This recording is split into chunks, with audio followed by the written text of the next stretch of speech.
இன்றே டவுன்லோட் செய்து உங்கள் ஃபேவரட் ஷோக்களை என்ஜாய் பண்ணுங்க. இன்னும் எத்தனை நாளைக்கு தான் இதையே சொல்லிட்டு இருக்க போற பாரதி? இன்னமும் எந்த முடிவும் எடுக்காம இருந்தனா ஆதி உன் வாழ்க்கையில இருக்கிறது சந்தேகம் தான். அதுதான் விதினா அப்படியே நடக்கட்டும். அது சரிக்கா, உன் வாழ்க்கையை நீ தியாகம் பண்ற.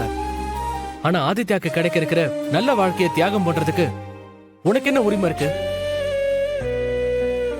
4 பேர் உன்னை பார்த்து உன் புருஷன் எங்கன்னு கேட்டா அந்த சூழ்நிலையை புரிஞ்சுக்கிறதுக்கும் பதில் சொல்றதுக்கும் உனக்கு வயசும் இருக்கு, மெச்சூரிட்டியா இருக்கு. ஆனா இதுவே ஆதித்யாவை பார்த்து அவன் ஃப்ரெண்ட்ஸ் எல்லாம் உங்க அப்பா எங்கன்னு கேட்டா அந்த சிச்சுவேஷனை ஃபேஸ் பண்றதுக்கான வயசு அவனுக்கு இருக்காக்கா? இப்படி ஒரு சூழ்நிலையில தான் நீ ஆதித்யாவை தள்ள போறியா?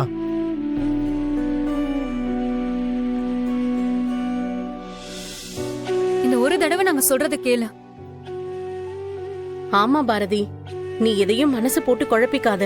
நம்ம போறது கோயிலுக்கு. கண்டிப்பா இதுல தப்பு எதுவும் நடக்காது. நம்பு பாரதி.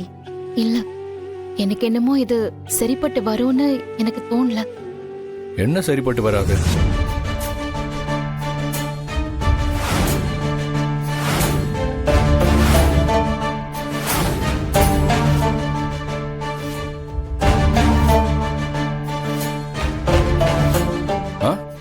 சொல்லுங்க, என்ன சரிப்பட்டு வராது?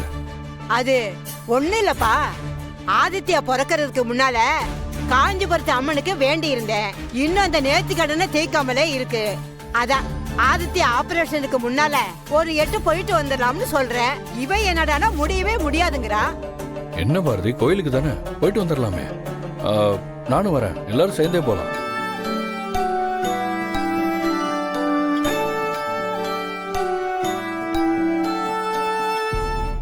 இல்ல ஆதி சார், இப்போதைக்கு வேண்டாம்.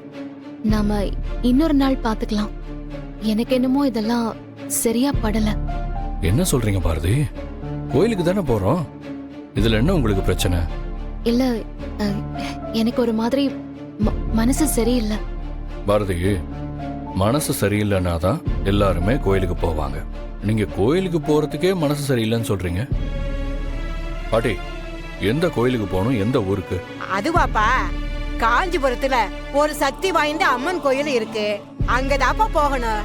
ஒரு தடவை போய் அம்மனை பார்த்துட்டு வந்துட்டோம்னா ஆதித்ய ஆபரேஷன் நல்லபடியா நடக்கும். இவளோட வாழ்க்கையில இருக்கிற பிரச்சனையும் கொஞ்சம் குறையும்பா. பாரதி, இவ்வளவு சொல்றாங்கல்ல, போய் தான் பாப்போமே. எனக்கும் கடவுள் நம்பிக்கைலாம் கொஞ்சம் இருக்கு. பாரதி, ரொம்ப யோசிக்காதீங்க, வாங்க போலாம்.